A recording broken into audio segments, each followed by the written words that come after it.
आपने इस महत्वपूर्ण शॉर्ट ड्यूरेशन डिस्कशन में मुझे भाग लेने का मौका दिया। मान्यवर राष्ट्रपिता महात्मा गांधी ने, बापू ने कहा था कि इस प्रकृति के पास हर इंसान को देने के लिए सब कुछ है, लेकिन किसी एक व्यक्ति की लालच को पूरा करने के लिए कुछ भी नहीं। विकास की अंधी दौड़, पूरे दुनिया में टेक्नोलॉजी के नाम पर ग्रीन गैस का उत्सर्जन आज बहुत सारी प्राकृतिक आपदाओं का कारण बन रहा है मानव, और इसके भुक्तभोगी सिर्फ भारत देश ही नहीं है। यूरोप के देश, अमेरिका, दुनिया के तमाम अपने आप को कहने वाले विकसित देश, वो भी इस ग्लोबल वार्मिंग के कारण पीड़ित देश है मान्यवर।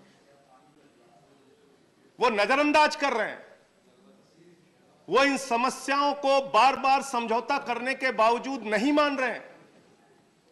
पूरी दुनिया में ग्रीन गैस उत्सर्जन के मामले में भारत की भागीदारी तो मात्र 3% है, लेकिन अमेरिका जैसे देश, दुनिया के तथाकथित विकसित देश, वो इस पूरी दुनिया की ग्लोबल वार्मिंग के लिए, प्राकृतिक आपदाओं के लिए, प्रकृति के संतुलन को बिगाड़ने के लिए बड़े तौर पे जिम्मेदार है। और इसको लेकर समय समय पे जिनेवा में एक समझौता हुआ जिसका पालन खुद ये विकसित देश नहीं करते। जो टेक्नोलॉजी हमको सस्ते दामों में उपलब्ध करानी चाहिए, उस समझौते के मुताबिक हमें नहीं उपलब्ध कराते, और जिसके कारण से तमाम प्राकृतिक आपदाएं हमने झेली मान्यवर। प्राकृतिक संतुलन बिगड़ने के कारण एक नहीं अनेक घटनाओं के हम गवाह बने। हमने भुज का भूकंप देखा मान्यवर, हमने तमिलनाडु की सुनामी देखी मान्यवर, हमने उत्तराखंड की आपदा देखी मान्यवर, हमने जम्मू कश्मीर की आपदा देखी, हमने उड़ीसा के तूफान देखे, हमने असम के बाढ़ देखे, हमने बिहार के बाढ़ देखे, हमने कई क्षेत्रों में सूखा देखा मान्यवर। और ये सब कुछ प्राकृतिक आपदाएं और प्राकृतिक संतुलन बिगड़ने के कारण, प्राकृतिक संतुलन बिगड़ा जिसके कारण ये प्राकृतिक आपदाएं हुई। लेकिन इसका समाधान समय समय पे हमारे नेताओं ने दिया मान्यवर। मुझे याद है, मैं अपने नेता आदरणीय रघु ठाकुर जी के साथ एक मुहिम उस समय देश के अंदर चली थी, जिसका हिस्सा बना था जब स्वर्गीय डॉक्टर राम मनोहर लोहिया के विचारों को लेकर अटल जी ने एक पहल की थी, नदी जोड़ो योजना की पहल मान्यवर। अरे बहुत ही सार्थक पहल थी, बहुत ही अच्छी पहल थी। पूरे देश की नदियों को जोड़ने की योजना, वो योजना किस ठंडे बस्ते में चली गई मुझे नहीं मालूम, लेकिन वो एक योजना, ऐसी योजना थी, नदी जोड़ो योजना मान्यवर, जिससे हम सूखे से भी बच सकते थे, बाढ़ से भी बच सकते थे, तमाम आपदाओं से बच सकते थे। आज सूखा और बाढ़ उसी प्रकार से हम लोगों के लिए हो गया है मान्यवर, जैसे गांव में किसी की गाय मरती है तो किसान दुखी होता है, रोता है, लेकिन गिद्ध खुश होता है, गिद्ध खुश होता है। इसी प्रकार से बाढ़ और आपदाएं, बाढ़ और सूखा हो गई इस देश के अंदर। सत्ता के लोग, चंद अधिकारी, बाढ़ के नाम पर उनका उद्योग चल रहा है, सूखा के नाम पर उनका उद्योग चल रहा है। इन समस्याओं के अस्थायी समाधान के लिए कोई पहल नहीं की जाती। और कुछ आंकड़े हैं जो आपके सामने जरूर रखना चाहूंगा मान्यवर। क्लाइमेट ट्रांसपेरेंसी की एक रिपोर्ट है जिसमें कहा गया है कि 2016 से 2021 के बीच में भारत के अंदर जो चक्रवात, बाढ़, भूस्खलन की घटनाएं हुई, उसके कारण 3.6 लाख हेक्टेयर क्षेत्र के फसलों का नुकसान हुआ। जलवायु परिवर्तन के चलते 20 साल में प्राकृतिक आपदाओं में 79.5 अरब डॉलर का आर्थिक नुकसान हुआ।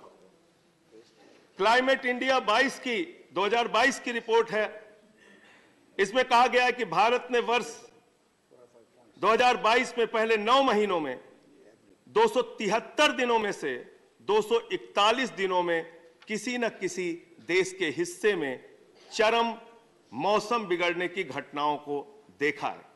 यह 88% इसमें वृद्धि हुई है 18 लाख हेक्टेयर फसल का क्षेत्र इससे प्रभावित हुआ है, बर्बाद हुआ है। ये कुछ और आंकड़े मान्यवर, 2022 में जो घटनाएं पूरे देश के अंदर हुई हैं उसका उल्लेख इसमें किया गया है। 1956 के बाद अक्टूबर 2022 में भारत में सबसे अधिक वर्षा हुई। 1901 के बाद भारत का 8वां सबसे गर्म सितंबर 2022 का रहा। 11वां सबसे गर्म अगस्त 2022 का रहा। 121 वर्ष के बाद सबसे गर्म जुलाई 2022 की रही। तीसरा सबसे गर्म अप्रैल 2022 का रहा और अब तक का सबसे गर्म मार्च हम लोगों ने देखा। मान्यवर, 2018 से 20 के बीच की एक रिपोर्ट लोकसभा में प्रस्तुत की गई जिसमें यह बताया गया कि 3 साल के अंदर बाढ़ के कारण 59,000 करोड़ की संपत्ति का नुकसान देश को हुआ। इस आंकड़े में फसलों, घरों, सार्वजनिक संपत्तियों की तमाम क्षति जो हुई उसका आकलन करके बताया गया और यह लोकसभा में प्रस्तुत रिपोर्ट है कि 59,000 करोड़ का नुकसान हमको झेलना पड़ा। मानव, कितना समय है? आप 1-2 मिनट और बोल लीजिए। मान्यवर, अरे आज तो आप लोगों के तमाम सही बातें सुझाव दे रहा हूं, बोलिए आप। मान्यवर, इस साल असम के कुल 35 में से 32 जिले बाढ़ की चपेट में रहे।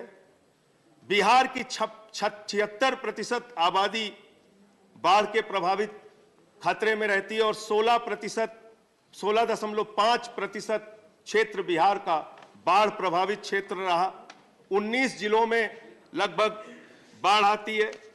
इसके अलावा मान्यवर, मराठवाड़ा के इलाके में मूसलाधार बारिश हुई जुलाई में। 83 लोगों ने, जिसके कारण से जो संपत्ति का नुकसान हुआ, एक आंकड़ा आया कि 83 लोगों ने उसमें आत्महत्याएं की। राजस्थान में 70 वर्षों में सबसे अधिक वर्षा हुई।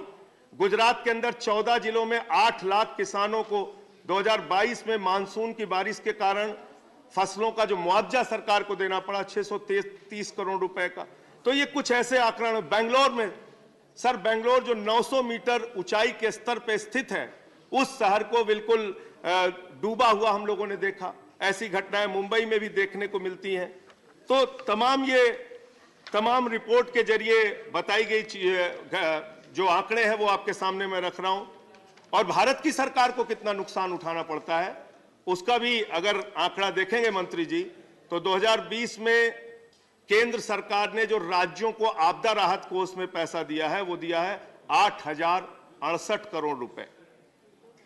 जो डिजास्टर रिलीफ फंड का पैसा दिया गया है वो दिया गया है 17,747 करोड़ रुपए। तो ये तमाम राहत के बड़े बड़े पैकेज, हजारों करोड़ रुपए आपको आपदा राहत के नाम पे समय समय पर राज्य सरकारों को देना पड़ता है। इसका स्थायी समाधान निकालने का प्रयास, जैसा मैंने आपको बताया, डॉक्टर लोहिया के सपने में भी था और अटल जी ने भी उस पर पहल की कि देश भर की नदियों को जोड़ो जिससे सूखा और बाढ़ की समस्याओं का अस्थायी समाधान निकल सके। इसके अलावा सर, बस अंतिम खत्म कर रहा हूं, सबको 10-10, 12-12 मिनट अंतिम खत्म कर रहा हूं। इसके अलावा सर, एक पराली की समस्या का जिक्र बार बार होता है मान्यवर। माननीय मंत्री जी यहां पर बैठे हैं। हर साल 1 महीने तक टीवी चैनल्स पे, सदन के अंदर, बाहर, हर जगह एक ही चर्चा होती है। किसानों की पराली के कारण प्रदूषण खराब हो रहा है, पर्यावरण खराब हो रहा है। सच्चाई ये नहीं मान्यवर। एक रिपोर्ट आई कि मात्र 6% पराली जलाने के कारण पर्यावरण प्रदूषित होता है। मात्र 6%। 94% अलग सोर्स और कारणों से पर्यावरण प्रदूषित होता है। खत्म कर रहा हूं 94% अलग सोर्स से होता है। लेकिन किसानों को दंडित करना इसका समाधान नहीं है। हमारे पंजाब के मुख्यमंत्री भगवंत मान जी ने एक पत्र लिखा मंत्री जी को कि अगर प्रति एकड़ 2,500 रुपए सहायता राशि हम किसानों को देने की योजना बनाएं, 500 रुपए पंजाब, 500 रुपए दिल्ली और 1,500 रुपए केंद्र सरकार अगर सहायता दे तो शायद वो अपनी पराली जलाए नहीं। उसका एक समाधान निकल सकता है। पराली जलाने की समस्या जो हर साल हमको झेलनी पड़ती है, देखनी पड़ती है, उसका भी समाधान हम लोग पा सकते हैं। अंत में मानवर, इन्हीं लाइनों के साथ कि तुम्हारी फाइलों में गांव का मौसम गुलाबी है, मगर ये आंकड़े झूठे हैं, ये दावा किताबी है। हमको सरकार को इस ओर ध्यान देना चाहिए। गंगा नमामि गंगे मिशन पर जिस प्रकार से लखनऊ के, इलाहाबाद के हाई कोर्ट ने टिप्पणी की है मान्यवर, वो बहुत चिंताजनक है। और उन्होंने कहा है कि नमामि गंगे योजना में खर्च की जाने वाली रकम आंख में झोंकने का कार्य है। इसके ओर भी सरकार को ध्यान देना चाहिए। धन्यवाद। The next speaker is doctor Amar Patnaik.